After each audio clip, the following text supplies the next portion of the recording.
Hi, welcome back to another edition of Inside Great Lakes Sailing. My name is Greg Norman, your host. And what you can probably see behind me is the fog here out on Lake St. Clair.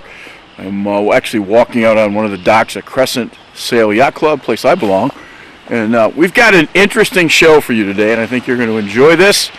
We get a chance to spend some time with a sailing icon. We're going to spend some time with Peter Harken and his wife, Dr. Edith Olasz, and I'm not sure I got that last name right, but we're going to talk to him about his career and a little bit about sunscreen. The good doctor is involved in dermatology, and we're going to learn a little bit about their product and have that opportunity. Wally Cross is back with us. Wally's going to let you know how to pick a good boatmate or crew, and we're going to do that over the next couple of shows.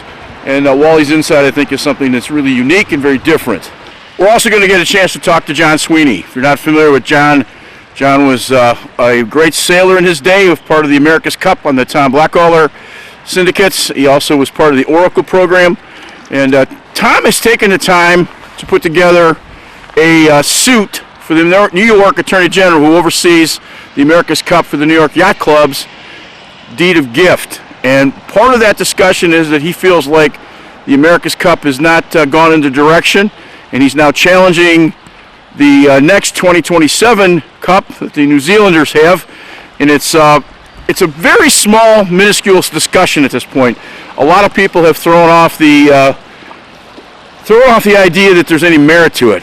We've actually had a chance to talk to the Attorney General in New York, not Letitia James, but somebody who handles, Mr. Sheehan, who handles the charitable division, and I think there's some merit to this suit, and the merit's going to change maybe the way things have been done the last 25 years, at least if it gets to the arbitration discussion. So far, the New Zealanders have not taken any opportunities to call back, but I think you're going to find out in the next 6 weeks. It's pretty interesting.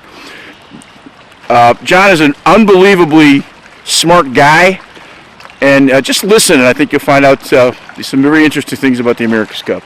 So that being the case, the Harkens are up next. We'll be back in a second.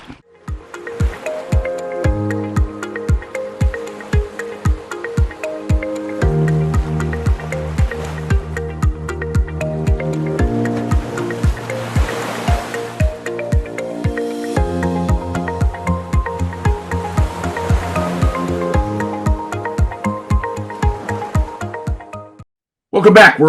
This is a very special conversation. We're getting a chance to talk to one of the sailing icons, Peter Harken, who is talking to us from, am I saying this right, Pewaukee? Have I said that right? Yes. Yeah. Okay. Yeah. And his wife, Dr. Edith Olasz. Am I saying that right? I want to make sure I say that last name right. Olasz. Olasz. Okay. I appreciate you guys spending some time with us. And we always try to start out these interviews with a relatively interesting question. Mr. Harken, I want to ask you the simplest of programs. You grew up in what was essentially Indonesia during the war. Your father was actually a prisoner, Japanese prisoner for a while. Right. And he was in for the duration. It was the Dutch East Indies back then. Yeah. And he worked for Caterpillar, and he and a whole bunch of Dutch guys stayed behind while they got the women and children escaping, like towards Borneo and so on. My question is, as with your lifetime, you have been this very generous guy. You sold your company back to the employees. You've had these charitable opportunities. Did that sort of set the tone for you as an adult and as a young man growing up because of what you saw with your dad? Yeah, I guess so. I didn't make a point of it, but yeah, that was certainly probably a part of it. Basically, it was to give back, So, so that's what we did. We weren't really interested in having a lot of cash or anything like that. We basically just thought to give back, and my brother really started it at the York Yacht Club. Really. He did a heck of a lot for the ILYA and so on. And then this old bugger decided he better get off his ass and go and do something, extend a legacy, so to speak. So well, it's how it came about. I find it interesting because there was a story about you that you had kind of decided at some point in your life you wanted to be a ski bum and moved off to leave school, and you kind of had a conversation with your father, and your father didn't say much but best of luck, and then sort of cut off the pocketbooks and off he went. Your dad sounds like a fascinating guy, which obviously we're all formed as adults by our parents to some extent. So I just thought those were really two cool stories. Yeah, it was. I had then made up my mind to quit the swimming team and pursue skiing and ice boating and winter sports I'd never been in before. And I was talking to him over the phone, which was about 10,000 miles away. And I said, Dad, I got something else that I think I should really do. I said, it's very important in life. And he said, oh, really, what's that? And I said, well, I should learn how to handle cold weather, snow and ice and all that stuff. That's where we live. And on. I babbled away like an idiot. And he just sat there and he listened. He said, okay, son, I understand. Okay. And then finally, I didn't hang up. I just listened. I said, Dad, are you still there? He said, yes, I am. I'm listening. And then I told him, well, that's about it. So I think I should go out to Aspen where the heavy skiing is and so on and get a job out there and really learn how to handle this winter stuff. And he said, well, I think you should also. And he said, by the way, he said, good luck. And he hung up, click. That click is when I knew the spuns were cut off. I think we had the same father, or the same father we're cut from the same book. I can appreciate that. Yeah. I can appreciate. What? Just out of curiosity, Vanguard came before Harken Marine. What came first? Oh, the Vanguard. The Vanguard part is what Olaf and I gave to the company. In that Vanguard means those were the old sailing, the scout ships that went out ahead of the main fleet, right, to warn the main fleet about the enemy and where they are. So we thought it was an appropriate name for the company, and that's how it got started. It was called Vanguard. Your entry was basically finding out that plastic ball bearings work better than other kinds of ball bearings when you were working at a medical company. And it kind of, background says you have a lot of background in physics and things. And I guess the point is that discovery, you must have been a curious kind of guy. You went home and kind of made the part, to kind of work, and eventually Lowell North sees it. Kind of just briefly take us through the sort of the beginnings of what is Harken Marine. Yeah, I was, we had a big sailing club at the University of Wisconsin called the Hoofers. And I was doing a lot of work on the boats, repair work and stuff like that. And I got kind of frustrated with it. And at the same time, I was working for Gilson Medical Electronics to make money to go to school with and so on. And so I learned how to do milling machines, drill presses, everything, because the boss, or Dr. Gilson, let me work in the building after work. He was really a great guy, highly intelligent, and so on. And so that's what I did. So during that time, though, I was trying to figure out how to make a better block for the sailing world. And I happened to have ordered about 100 or 200 quarter-inch white balls from a small company in New Jersey. And they were on my desk, and some of them rolled off my workbench, rolled off and hit the floor down below and really, really bounced high. And I noticed the only thing I was really any good at school was physics, okay? All the rest I screwed off about. But I noticed how high they bounced, and I thought, Jesus, lightweight, faster acceleration. And that's exactly what a sailboat fully needs. Don't be insistent on just reacting immediately. Where a stainless steel ball or bronze or anything, rollers and stuff did not act that quick. So I just thought I'd try them out. I had an idea on the bearing and what it should look like, and went home and drew it up, and then came back the next day and started making them. And lo and behold, they really worked well. It was amazing. So I wasn't planning to get them out on the market or anything. I was making them for my own boat. But the guys in Madison and everything saw that how easy my main sheet and stuff worked on the boat. And so they were all asking, hey, can you make me a set of those, etc., which I did. And then it kind of grew from there. You know, the word got out about them.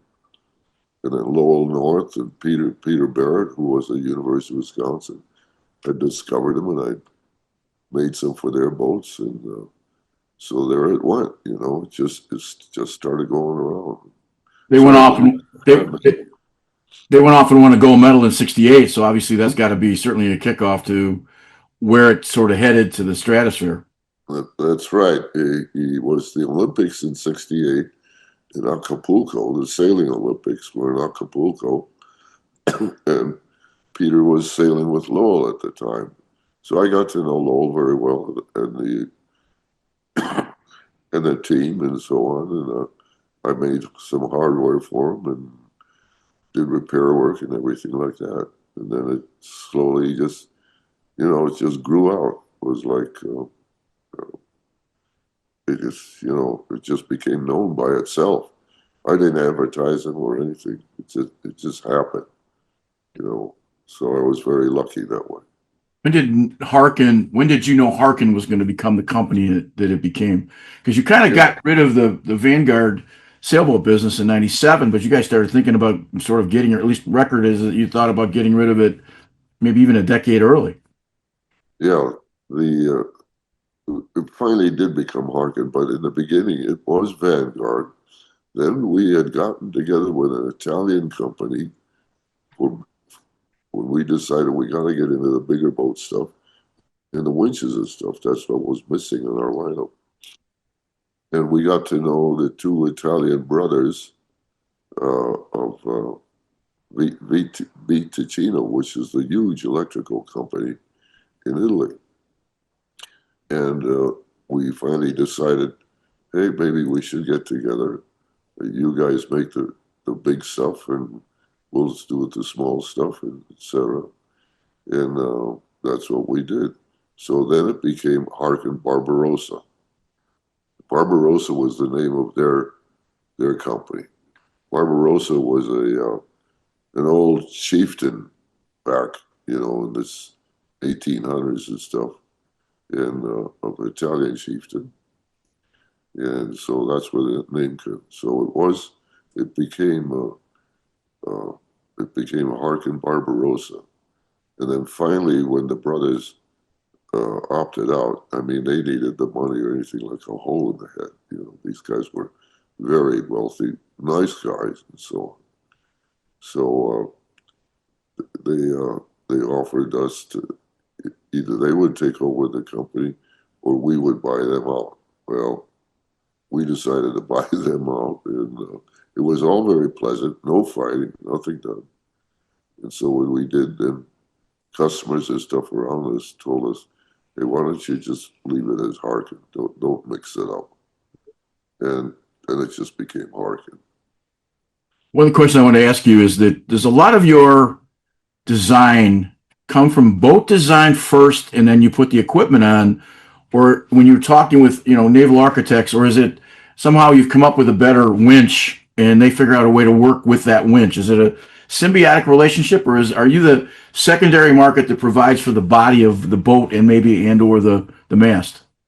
Yeah, I would say so. That we were, we were pretty good at metal fabrication. Carbon fiber in those days was very new. So yeah, we were good at that, and they were good at the actual building the hulls or getting involved with that, and so we split it up, and yeah, the names came after everything else we did, you know. So yeah, that's the short version of it all. Okay, I'm just curious. Now, a lot of things in your life have come with collaboration. Your brother, you're obviously sitting next to another collaboration, a doctor who was involved in the cancer business that got into, correct me if I'm wrong, it's HarkenDerm. You've got the name right? Yes, yes. First of all, how did you guys meet? And then maybe kind of bring us through the collaboration that you have with what I'm having, including my wife telling me the best sunscreen. We've got, I didn't really even realize we had it on the boat. I went through, we're working, getting this, we have a couple of 50-degree days here. And I said to my wife here, we're actually going to interview the lady who invented it. And Yeah. it turns out we had someone on the boat and I didn't even know it. So maybe talk a little bit about your collaboration and how you met and how you got involved with the sunscreen. It's simple. We met at a bar. Where else? Okay, let me tell the PC version. We met at the Milwaukee Yacht Club bar. Right. Okay. Oh, well, I grew up sort of casually sailing on Lake Balaton in Hungary, never raced, so don't even ask me about starting lines. But and I lived here for a while, and I decided to join the Milwaukee Yacht Club, and there was Peter, so that's how we met. Oh, that's Okay, That's this a- is enough. that's really a short version. Yes, but that's I'm fine right no, now. I'm gonna tell Peter, the truth. please. No, Okay, let's move on. Well, at the bar with the other speakers, other people that were going to speak. And at Milwaukee Yacht Club, there's a lower section, which is the dining section. And I happened to be looking at who were the new members. I wasn't going with anybody, so I was looking at the new flesh, so to speak, down there. And I got pointed out, and somebody pointed out to me, Edit. And I said, "Oh, well, what's her game?" And they told me about her, and so I said, "Well, I think she's going to need some help of having a sponsor at the yacht club." So I said, "I'm going to go down and meet her," which I did. I tried, but standing in front of me was 5 other younger, much better looking, smarter guys than me, and I thought, "Oh boy, this is not going to turn out that well." And then I stood there for a while, and then I thought, "Oh, I'll bet I can handle those pops." And so I finally got up and met her, and then we arranged to have a date at the big supper club down there. The Harbor House. It's Harbor okay. House. It's a restaurant on the lake. It sort of went from there. I have no doubt you're punching uphill. I get that part. That's a cool opportunity. Doctor, you have a background, obviously a medical background in dermatology. Am I correct on that? Yes, that's correct. The idea, well, your profession has to do with cancer and skin and all that stuff, but how did you develop the product? Well, yes, so I'm a dermatologist, and one of my research interests, I did a lot of research. I have a PhD, worked at the NIH, and one of my research interests and the subspecialty was high-risk skin cancer in transplant patients. So, and I always looked at sailors as really high risk as well, so I dealt with a lot of these people who had a ton of sun damage and a lot of skin cancers. So when I started to go on boats with Peter, and it turned out that beside I'm having an accent, and I'm a doctor, and know what I'm talking about. And it turned out I was a dermatologist. I was getting a lot of questions all the time. And I realized that actually there's a huge knowledge gap for sailors. I mean, sailors just use whatever is on the boat. A lot of times it's expired, it's cheap. They were bringing out things from drawers, and then the wives too, or the women were, of course, very interested. But I was surprised how, luckily, especially the younger sailor men, they really cared, because I'm assuming, and I know they were looking at their old mates, and seeing their faces, and it's like, this is not the face I want to have when I get older. So I told Peter that, I know exactly what sailors need, or I think I know, and I'm telling them over and over again. And what would you think about the idea if I created a sunscreen and would help sailors? So I literally did it because I figured they have no idea. It's a bit of a paradox of choice. There's too many sunscreen, too many products. You don't know what to use, and you guys really need something very, very specific, high protection, very water resistant. So I did a bit of market research, looking at what sailors were using, and that really reaffirmed and confirmed that notion that you need advice, and your relationship with the sunscreen is very personal, okay, or everybody's relationship, because people want different smell, different consistency, different this and that, and it's almost impossible to create the holy grail sunscreen. But there are certain features that a sunscreen has to have for high-risk people. So that's what I did, and that's how it started. And obviously, I would have never even dared to do this because of the competition from huge companies and, again, the 2,000 SKUs of sunscreen. But I just figured if we put Harken on that tube, right, then I would have a little bit of chance with my background that I'm actually an expert dermatologist of skin cancer. We'll have a little bit of chance to get a bigger audience than if I just did it on my own, which I would have never done it with my last name of Olasz. So this is what it is, and that's how it started. And I just think, it's a good thing because, again, at least there's one product people can trust. Yeah, I know a lot of folks that use it, and for those guys that have to be outside, you have to make sure you protect yourself. And you were mentioning that you're racing. I have no racing background at all, and we've been fortunate enough to have everybody from Dennis Conner to Paul Goodison, Jimmy Spitt. We've had a lot of folks on the show, and part of that discussion is that with sailing, when I ask a question, I half the time don't know the answer. So when you put a Harken on your tube, that certainly is going to help the sales with the kind of iconic name that the company has. I don't think that's a secret. So how long has it been out? It's been out 7-8 years. Yes, but we launched just before COVID. Okay. So originally our business plan was to sell it in yacht clubs and chandleries and more of a, retail network. But then COVID hit right away. So we sort of pivoted to e-commerce, and e-commerce is very difficult, especially with this type of product, because it's kind of a purchase that you do it on the spot. And, my part, I'm not a salesperson. I've never enjoyed. I'm still in academics. I'm not in private practice because for me, educating residents and patients and just doing research was always more important than the financial side, the business side of being a doctor. So I'm not the best with selling, but what I've been really enjoying is exactly that educational part. So I have given a lot of talks at yacht clubs and back during COVID Zoom meetings, and I just feel like I contributed just a little bit, to saving lives, sort of, and helping people to grab something that will work and really help them. I'm told unscientific poll here, but I'm told at Bayview Yacht Club that 63% of the boats have your product on board.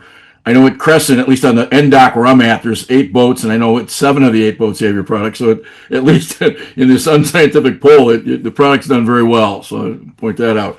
I would have to ask Mr. Harken, obviously, do you use that product as well?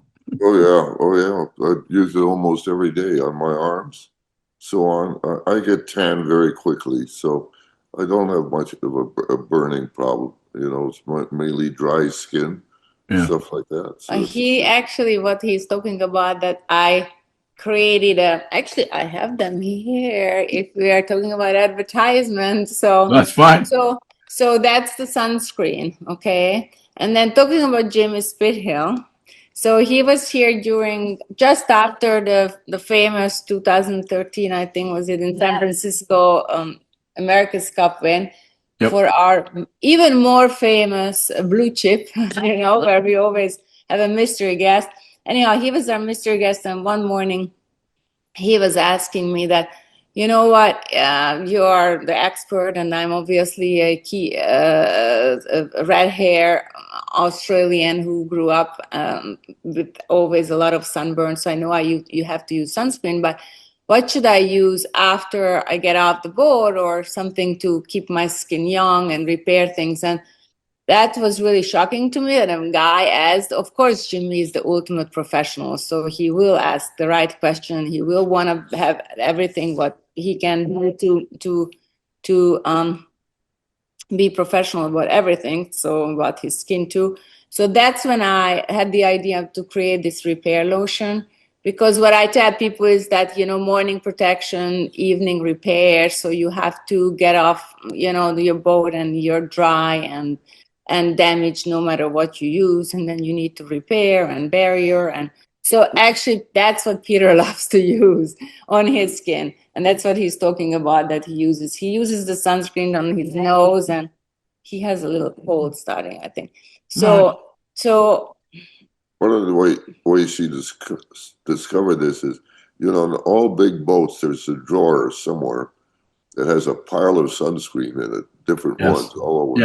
Yes. And so she was wondering, what are these guys using? What are they putting on themselves? And I said, here, I'll show you. And I opened a drawer, and there was probably about 5 or 6 different sunscreens in there. And Edith just kind of looked down, and then she just said, oh my God, this really needs to have something done. Yeah. Because the guys didn't have any idea what they were putting on. So it kind of went from there, In the ski business, ski coaches are outside 8-9 hours a day, sometimes 4 or 5 days at a crack, and all kinds of. Yep. So we get things from the old days Spider, now from Haile Hansen or whomever it might be. There's a company called Flylo, which makes as good of equipment, jackets and things you could imagine. And a couple of guys this past weekend at our U.S. Nationals looked at my Flylo jacket and said, my God, that would be the best sailing jacket they'd ever seen. Mostly because it was bigger. They could not kind of move around. So the guy from Flylo, the company, called me and said, I heard this conversation at the bar. And now Flylo, who is strictly a ski company, my point is that technology sometimes is driven at the highest levels because you have the most exposure to it. And obviously that's the case there. That's right. Skiers need just as much sunscreen, by the way, than sailors, because of the altitude. Yeah. So higher UV index, and this particular HarkenDerm sunscreen, because it's all mineral, only mineral filters, so really broadband and good performing filters, and it's very water resistant. It's super good for skiers. Yeah. Very good. So there are a lot of skiers like it. I don't want to keep you forever. I had last couple of questions. Mr. Harken, you guys, when you were asked in a couple of different interviews what your legacy might be, you said sort of the employees of your company, which kind of goes back to the first part of this interview about being the generous person that you are.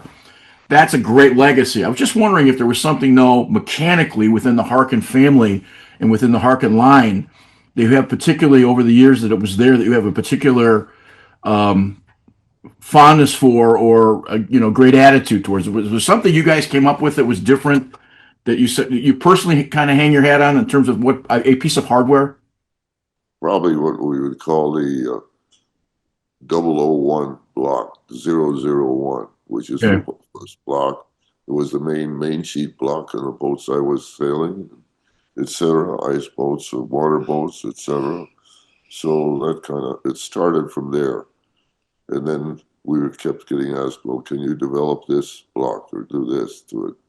And on it went, So the growth wasn't that much on purpose. It happened to be there. They were asking for it. And so I'd go back to the shop later on and I'd make it, sketch it up and make it. And none of it was pre-thought out. Okay. It happened after. Yeah. And we always thought we really love our employees, and that's obvious. That here in Wisconsin, we had some of the upper Midwest work ethic, I think, is one of the best in the world. And we got to enjoy the people a heck of a lot. That was very important to us. And so we treat them in the same way. They're a treasure. And things just kept booming and working out that way. So, yeah, we always, when we were asked to do something, a product, we always made sure that the only reason we really do it is just to make it better. And we'd have to make it better, or else we're just wasting our time. So that's how the whole line was really formed. Is if we're gonna do it, let's do a better job, or else let's not do it. So. Appreciate both of you coming on and having a conversation with us. It'll be a fun interview to be able to see in March. We'll put it up probably next week. Obviously, we get going a little bit quicker as the weather gets nicer up in the Midwest, as you're aware. So thank you for your time. I hope somewhere along the line we have a friend in Linda Bishop. So that's my connection with you, Doc, and maybe we'll see along the course. But it's such a pleasure to talk to you, and thanks for all that you've meant to sailing. And Doc, I appreciate your time. Absolutely. Can I ask you, got a big LA on your hat? Yeah. That's not University of Los Angeles or what? No.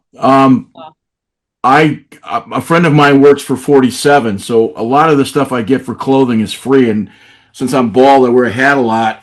And so he gave me 12 LA hats, and so I have no connection to the Dodgers.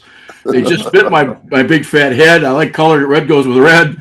So that is the only connection. I have no stewardship towards the Dodgers in any way, shape, or form. Well, it makes a good talking point. Yeah. It does. That's red. That's what we like, Good. Harkens like red. That's good to hear. So, anyway, have a great what's left of the winter into spring, and hopefully maybe our paths will cross, and I'll certainly buy you a beer. Yeah, thank you so much.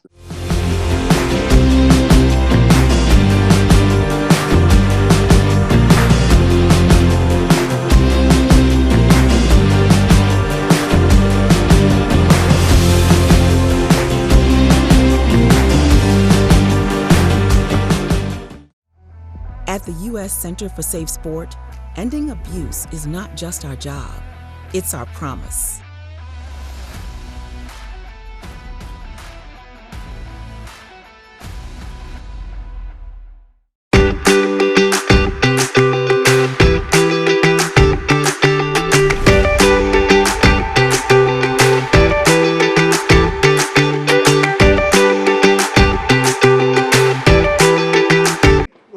I look at 3 levels of crew. That first timer, the crew that is actually in the performance category, and then the people that are silly enough like myself that want to make a living in this industry. But the first timer as a crew, what's critically important, that you imagine yourself being what I call a polite sponge, someone that is really agreeable but is willing to take in all the information and not offer too much opinion whatsoever until you really get what's going on. So what I look forward to when someone's new on a boat is someone that is early there, stays late, is willing to do anything, extremely helpful, looks the part. What I mean by that is done the research to have the right clothing so it looks like he's part of or she's part of a sailing program, not necessarily a football team. And has just absolutely bent over backwards, willing to do anything and everything. Have wet notes, taking notes all the time, being very intuitive about the process, willing to participate in any of the meetings beforehand and afterhand, but doesn't talk too much, just talks enough to be polite, talks enough to be helpful, but more or less just a good listener. So the beginning crew at the end of the day needs to be someone that listens and then provides input based on their own experience. Okay. The sailor that is recognized as a Category 1, but a really, really good sailor that sails on a lot of boats but still has a normal job and a normal life, but is a performance crew. And the cool thing about a performance crew is they've been there and they've done it. And the best ones that I've experienced are first and foremost very polite, Second, they're always there early. They're willing to stay late, willing to do anything to help out, be part of a team where they get that the team is more important than the individuals. I've raced on plenty of all-pro boats where it seems like the individuals want to make it about them and not necessarily the team. The really good Corinthian crew member always focuses on the team. But a performance crew also speaks in numbers, and I always encourage that anything that we're doing on the boat, when it comes to sailing, has to come through a number. When tacking in 3-2-1, jibing in 3-2-1, targets are 6.5, 2/10 under, 2/10 over. Jib sheet is three inches out. Main sheet's on to X. Backstays at a certain number. The performance crew is more in tune with what numbers relate to when it comes to performance. Also, they're really weight conscious. They understand what their weight and the crew weight does to the performance of the boat. So even though, like I said, they have normal jobs and normal lives, they're very in tune with what makes the boat go fast and are extremely good sailors, and quite frankly, some of the most enjoyable people to race with. That next group of crew is truly the professional or the Category 3 sailor, and I've been there for many years of my life, since 1985, but fortunately now at my age I'm back to a Category 1, which is fun. But this is the individual that decides, all right, sailing's really where I want to be when it comes to making a living and making this my business. And you need to bring something to the table that an owner, someone that owns a sailboat, can't necessarily get from someone else. So it starts again with being polite. You have to be courteous. You have to be professional. You have to look professional, whatever that image may be. You got to understand, owners are doing this on their free time. This is their vacation. So you're trying to bring them some form of entertainment they couldn't get otherwise, in terms of making either the boat sail faster or sail smarter. So you have to have a unique skill that they couldn't get from someone else. So maybe that would be how you tune the rig, or you trim the sails, or how you navigate, or how you help make decisions. And again, also on how you make the whole team feel. Do you bring the team together as a whole because you're encouraging everybody to sail better, to sail at a higher level? So it's not easy. It's not often fun, but at the end of the day, it does bring a lot of enjoyment to a big group of people.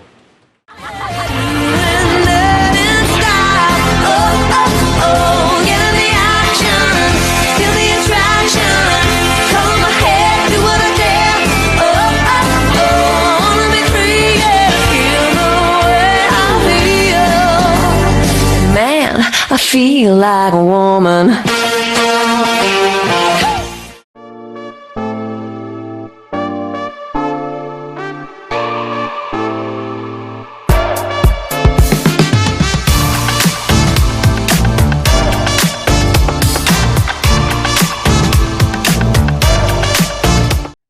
Welcome back. We're having an opportunity to spend some time with John Sweeney out in San Francisco area. And John is a unbelievable world champion sailor and been around the block. And we're having a conversation about the America's Cup and the legal aspects of where it's at. And John, I'm just going to let you sort of give me a microcosm about what you've done with the Attorney General in New York, and we can kind of take that conversation from there. So first of all, thanks for coming aboard, and I appreciate spending the time with you.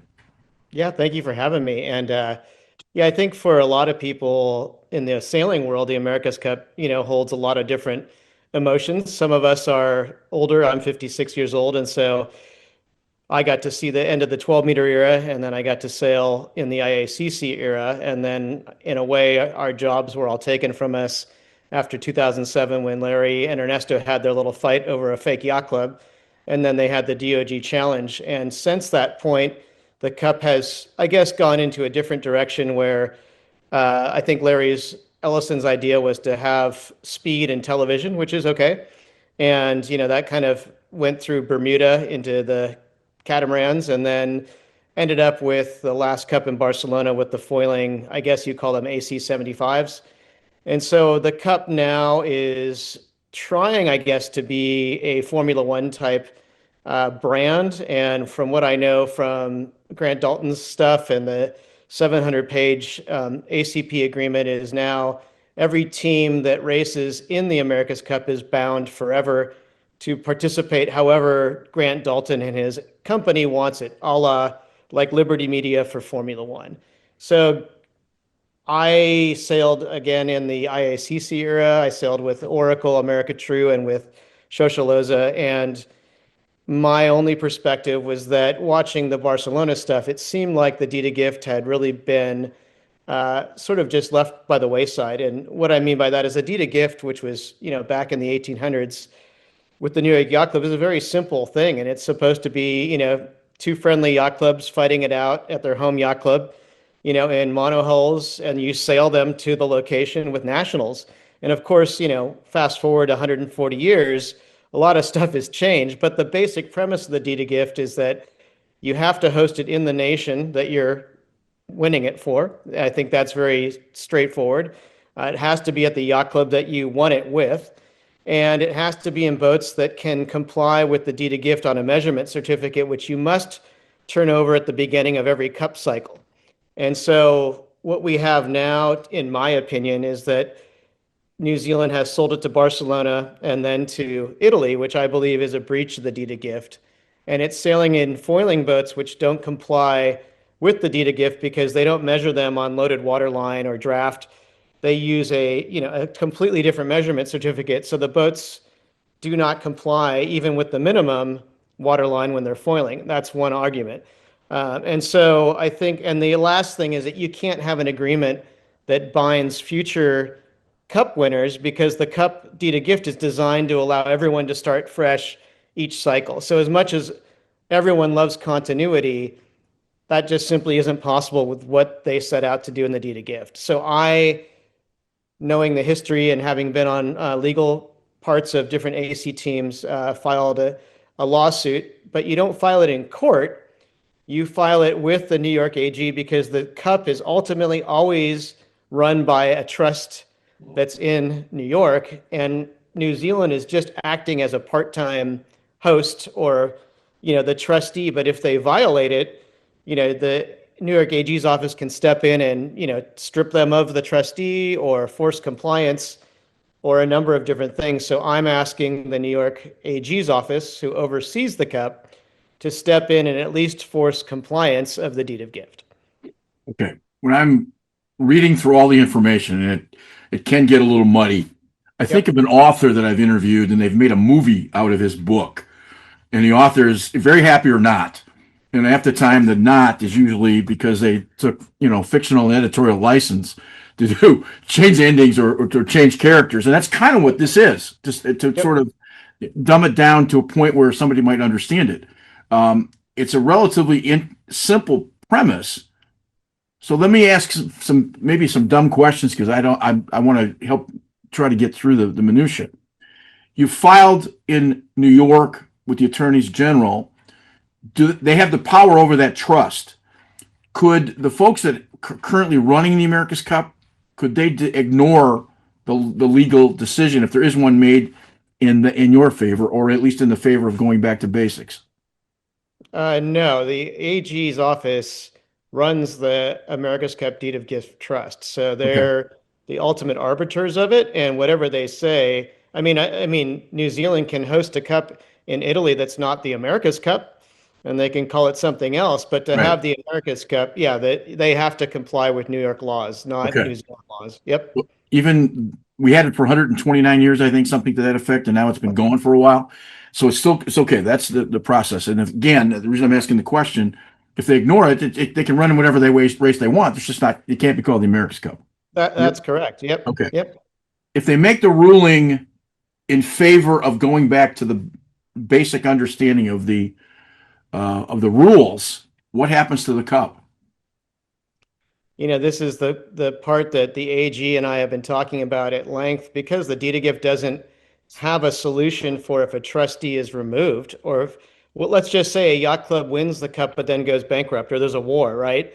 What happens when a trustee is no longer able to hold the cup? And my solution, which is simply just because the New York Yacht Club created it and hosted it for so long, is that if a trustee is removed, I think it should default back to the New York Yacht Club. Now, I don't know if they want to do that, but I've never spoken to anyone there, but that seems like a logical reading of it would be they held it for 130 years, did a good job. And now if Team New Zealand is stripped of it, the New York Yacht Club would be likely the person that gets it back because it's also a New York problem with the trust and the AG. So why not just have it all be in New York, Okay. So if we go back to Michael Fay's monohull and Dennis Connor's catamaran, Yep. that's an aberration of the rules all the way back then. So this has been a long time sort of not paying attention to the basics. Is that fair?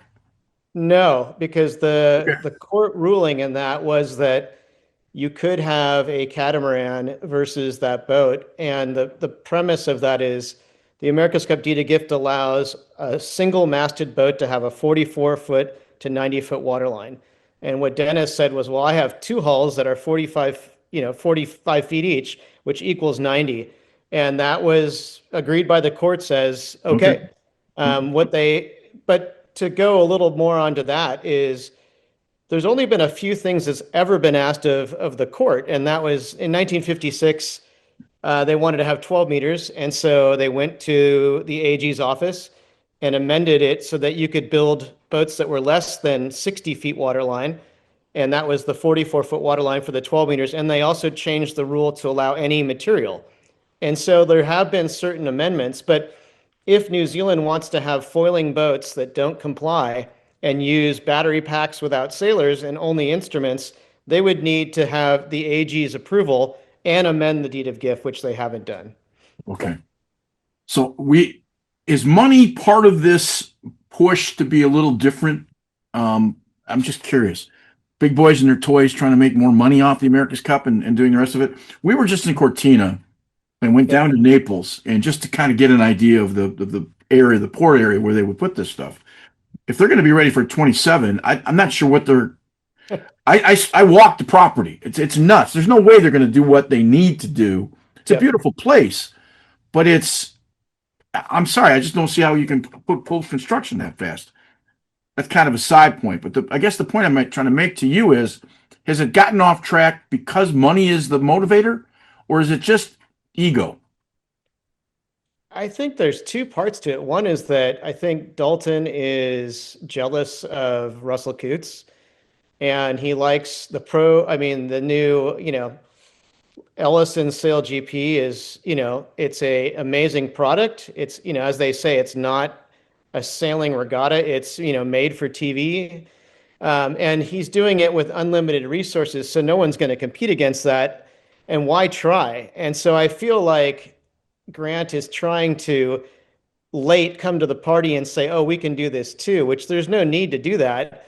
Ellison's got the TV market. He's got the teams. They're selling it exactly. And so the new ACP agreement that Dalton's trying to make everyone sign basically is exact carbon copy of Sail GP, which I think is pretty, it's a good idea to try and have continuity in the cups, but the deed doesn't allow it, so it doesn't make any difference, Okay.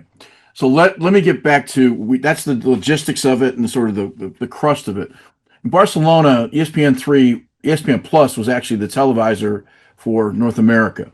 Okay. And in a lot of places on the last day, they switched to pickleball because there was no audience, much to the chagrin of a lot of folks in the America's Cup. That tells me, just as a casual sports enthusiast, that there's not the need or the support to follow that. So let's assume that that's reasonably true. Are we in a place with this prestigious cup? Are we in a place of losing even more support if we don't fix it the way it might have been in the past? And if that's the case, is really, to me, tell me if I'm wrong, America's Cup is this long historical valued project, and then you've got this upstart, which doesn't mean that they can't be two things, but they're really two different animals. Is that?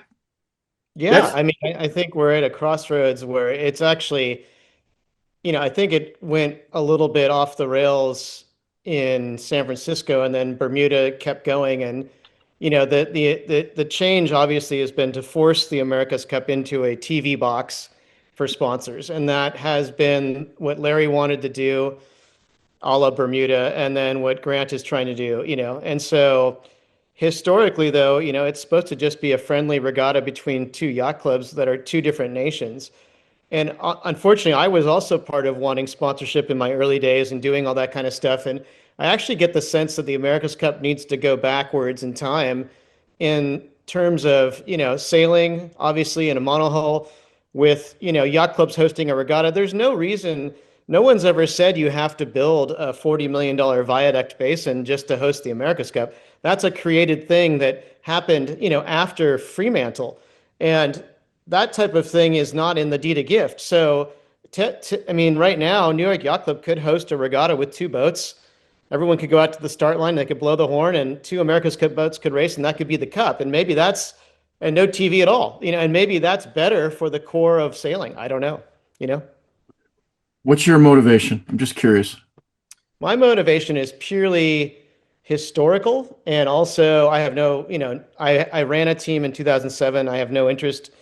I think also losing, I could have been sailing this whole time if the cup was in IACC boats or 90 footers like I was going to do with Team New Zealand in 2007. I think, really it's just people are bitching about it on, the podcast and in the sailing world, and no one seems to be doing anything. I know enough about it where I spend time in lawsuits all the time suing governments. So I figured I'd apply my knowledge of, the law and how to work with AGs, which I work with all the time, and see if I couldn't resolve it. And again, I actually, I love New Zealand. I have nothing against that per se. I think, most New Zealanders would love to have the cup there. The government didn't want to host it, but that's because Grant mandated all this stuff that had to be built, and that doesn't need to be done. The Royal New Zealand Yacht Squadron can have an America's Cup without a brand new viaduct basin or 10 new buildings. They've made it so overblown that has nothing to do with the deed's intentions, which is just a friendly regatta between two nations, So The deed, there's a minor point that doesn't really matter, but is that just making sure that we're deep enough that the boats can get out of the harbor? yeah, I mean, if you go back to America, sailing to England, and racing, and back in those days, I think I would guess that I don't know the exact draft of the Schooner America, but I would guess it's probably 15, 16 feet. And part of the assumption of the America's Cup is that you have a regatta at our yacht club that you can capably have on the arm of the sea where you can have big yachts sail. I mean, because if you have a double-masted America's Cup boat under the deed, it can be up to 135 feet on the waterline.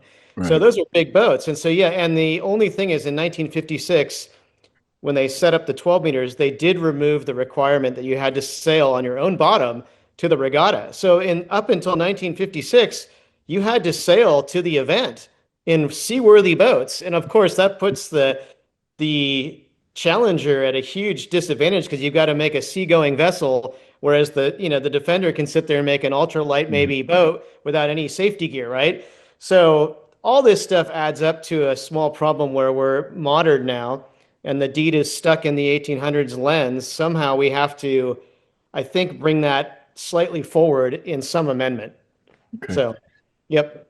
By scientific or unscientific polls, we're losing sailors. The sport is shrinking, and there's a thousand reasons. I'm sure price is probably at the top of that list. A 30-foot boat that I could buy in 1980 is now a six-figure kind of thing, and I get all the economics of it. I think the America's Cup history and its value is the single most important part of sail racing. Would you agree with that? 100%. And like you had been talking about, Coots and these guys, all wanted nationality, and up until they got paid a fortune to not do that. So I think the America's Cup, in my opinion, and under the deed of gift, it seems like that everyone has to be born in the country to race on the boat. And so that's what I'm pressing for, is nationality, as well as the boat has to be built in the country. It's an example of national talent. And I think that would help American sailing, massively. American sailing has gone down the drain, for a number of reasons. U.S. sailing has, been horribly run for years. And, I think IOR was actually the heyday of sailing because the rule allowed new boats every 2 or 3 years, and all these guys could build cheap boats, and it was fun, and there was tons of designers, tons of sailors. Then, the Mum 30 and Far 40 came in, which was great one design sailing, and that made the pros well, but it eliminated a whole group of building boats and designers because everyone was just sailing 2 fleets or 3 fleets. And so now we're stuck with, and then the rating systems worldwide are just ridiculous because in this modern day with AI, I don't know if you've seen some of my stories with Julie and Everett, but the biggest missing gap of all ratings is that simply two boats of different weights sail a different length of course over a different amount of time. And that's not factored in to anything. Like in PHRF in California, they just say, well, you're going around a straight line of 2 miles. That's what your rating's based on. But you actually sail in a race maybe 6 miles across the water, and you're not getting, there's no balance for that. So I think the rating system makes people sad. It's not fun, and we just have not managed sailing in the United States well at all. So No. Couple of years ago, Gary Jobson had made a casual comment that, if they were looking for a new boat, that the 52s would be, that monohull might, be a good solid boat to sail on. We've been on some here. The Great Lakes fleet is one of the best in the world. I'm not sure they're up to the Mediterranean for the Super Series, but they're awful darn close, and they've got, some of the same guys from that standpoint. So if you had to pick a boat that you were, in your magic wand, is there a favorite for you if you had to go in a different direction? Well, I mean, I've proposed to the AG a 90-foot waterline class, which is identical to what. So there's a little backstory here. So in 2007, I ran a team called the Sausalito Challenge that I was paying for. I owned 4 America's Cup boats. We ended up merging with Socialoza because I couldn't find a sponsor. But at the end of the Cup, I became entwined with New Zealand, where we agreed that if they won, which they were facing Alinghi, Sausalito Yacht Club would be the challenger of record. I sent you a copy of that. And at the time, everybody, all 12 teams in Valencia in 07, had agreed to do a 90-foot IACC class after that year. And that was under, Alinghi designed it. And the only reason that it fell apart was because Larry was so upset that they had a 2-year head start in design that he didn't want to be third again or second. And so he did the DOG challenge because he saw no way of winning the Cup. So that's where it broke down. So my theory is we just go back to that rule, and that's what everybody wanted. It's 20 sailors, 90-foot boats on the waterline. So on deck, they're, 110 feet. And it's sort of a box-esque rule where, it's pretty wide open. And, there would be lots of interpretations of the design. Maybe there's a max draft, a max beam and a max displacement or a minimum displacement. Maybe there's just 5 parameters and let everyone go nuts, and then set up a trustee in New York who basically fields, the next questions of the mutual consent, because the America's Cup allows, after you agree on a boat that's legal, you can mutual consent, like when is the regatta, how many races, how are we going to measure them? And I think that's also gone down. People think, well, we can consent to anything. Well, you can't consent to anything outside of what the deed allows. Once you're inside the deed and you comply, yes, you can mutual consent to, how many sails, or maybe even a budget if you wanted to, but only for that yacht, only for that America's Cup. You can't bind future America's Cups. And that's what Dalton is doing, is everyone signed an agreement that says they're now all owned by this entity, so that there's going to be a value to selling these franchises just like SailGP. And it's just simply, that part will never fly. The AG gets that, and also that it's not being hosted in the right country, This is my opinion only, but I know from talking with some of the folks in the DeVos camp, I know they dropped out just because it got to be too expensive. There was no value, in the kind of money they were spending. And nothing against it, but they're all still businessmen.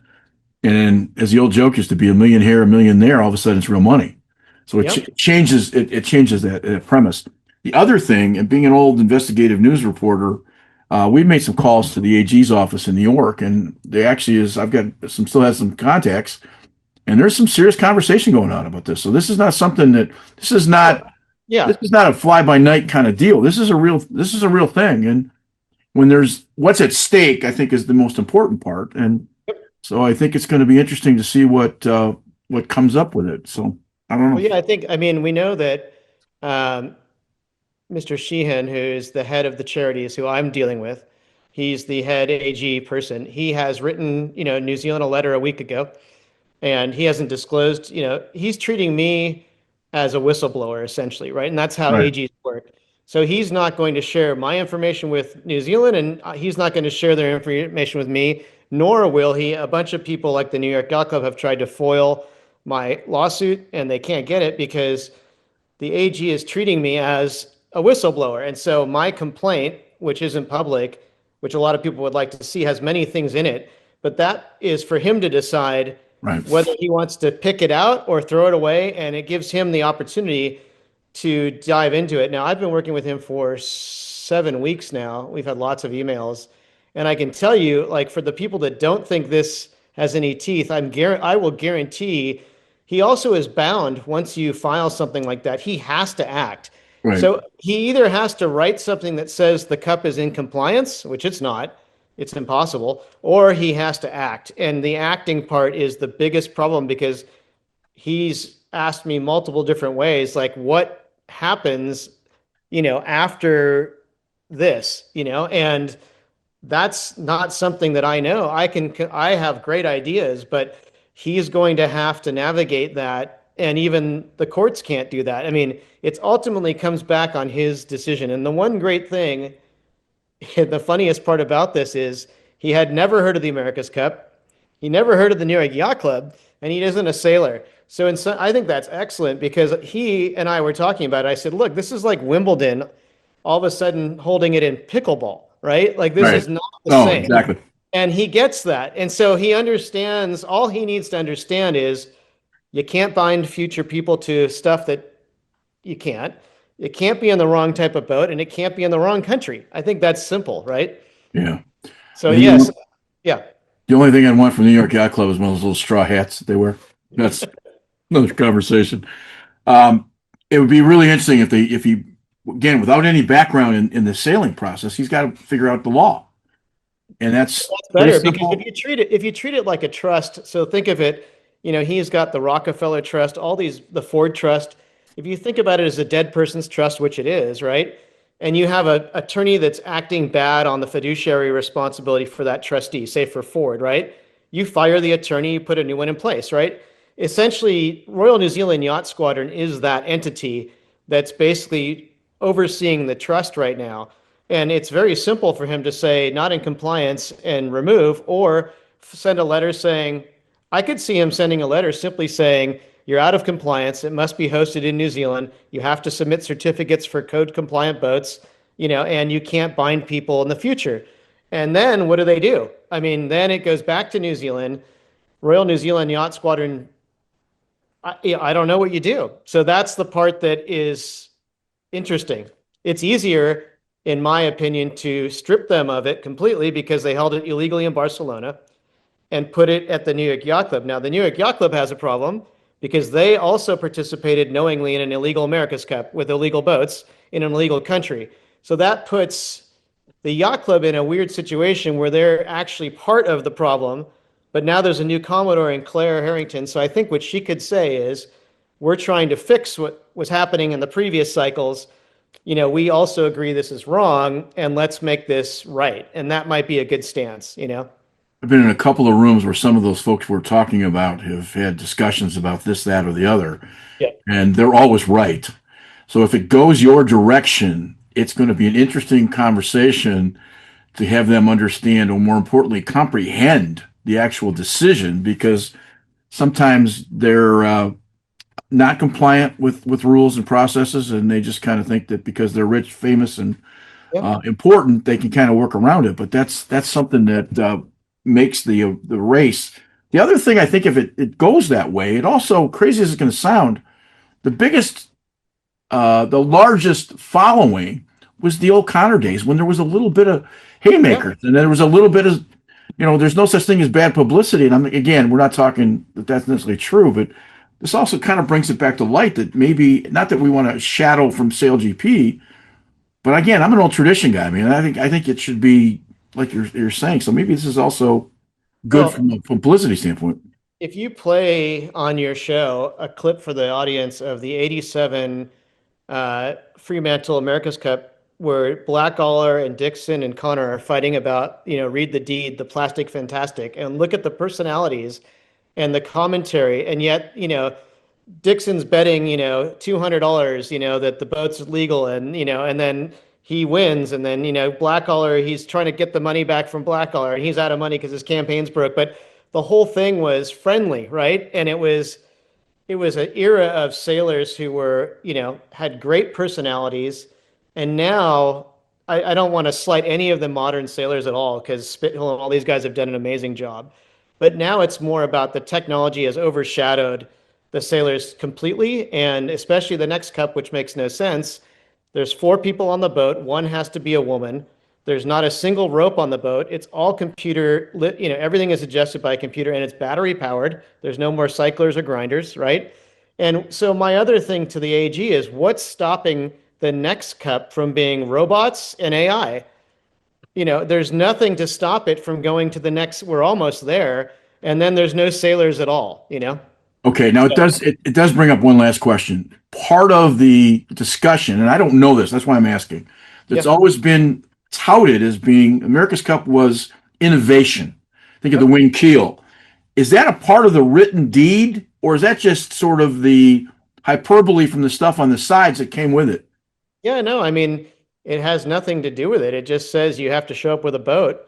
And that's, people read in. I think one of the things that I will say about my problem with myself too, and even like a Tom Ehman or Hamish who've been involved in the Cup so long, is we have all these stories that we've heard, and it leads us to believe a certain thing. But if you're an AG who's never heard of the America's Cup, who has no background, and just sees an event being held in a wrong country in boats that don't look like sailboats, and then it has this crazy agreement that says that's turning it into Formula One, I think that's pretty easy to get back to, and I think I'm saying every one of us who's been heavily involved in the Cup have all these things that we think, when you really read it, none of this stuff, like I said, there's been 4 or 5 deed amendments. Like, the boats don't have to sail on their own bottom. They can have a 44-foot water line instead of, 60. They can be a catamaran as long as the water lines, equal 90 foot. But to me, the Cup hasn't been run legally since 2003. So in 2007, Ernesto had it in Spain, but hit with a Swiss Yacht Club. That's wrong. Then the DOG Challenge, which had Oracle's hulls were 120 feet on the Amas, but the center hull measured 90 foot on the waterline. Alinghi didn't challenge that and let them race like that. And they held it in Spain, which is also not the country of origin for the Swiss again. And then you go to Bermuda. Bermuda was in, boats that fly, which don't comply, and it was sold to that country, and then obviously, Barcelona was completely out of, I think, out of compliance. So people have assumed you can sell the Cup now to these, just because Alinghi did it doesn't mean it was legal. And no one asked the AG if that could be done. That's the part that no one gets. Right. And it doesn't create legal precedent because you never went to a lawyer or to a court to ask. So there's no precedent. It's just that they did it illegally, and no one cared. So when the movie Wind came out, which is probably the best sail movie, I'm not saying it was very good, but it was at least it was a movie. We interviewed the author of the script, and he said a lot of the dialogue came directly from transcripts that came in the late 80s from all the stuff that went on in San Diego. So you kind of get there. Just on a time frame, you looking at hopefully an answer sometime between now and 1st of May?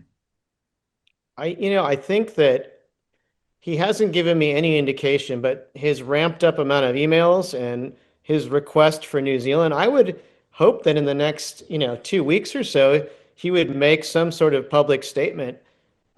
He hasn't told me he's doing anything, but he understands he's going to do something. We don't know what that is. And it would be hard for me to see him agreeing that it's in compliance, especially with his looking at it through, a non-sailor's eyes. I think it's very helpful. So we also just, again, from sources, we found out that the Venice folks have been in contact with him from a time standpoint, because you're talking about an involvement that they have millions of dollars, and they don't want to start digging holes if it turns out that there's not going to be any, thrust coming back to Italy as part of that process. So that was a conversation we had with some of the folks that were there just a couple of weeks ago coming back from Cortina. So that'll be interesting. I think people inside the cup are taking it seriously because they know one of the reasons that I heard, and this is unconfirmed, is that DeVos and them, they weren't they didn't like the future of the cup, which I think the whole premise that's been proposed wasn't even Grant. From my understanding, it came from Prada, and they want to really, keep their brand going.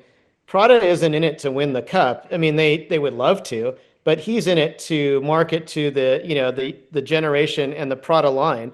And he's obviously paid for Team New Zealand. Their mutual boat thing is, in essence, Team New Zealand is part of Prada in some weird way.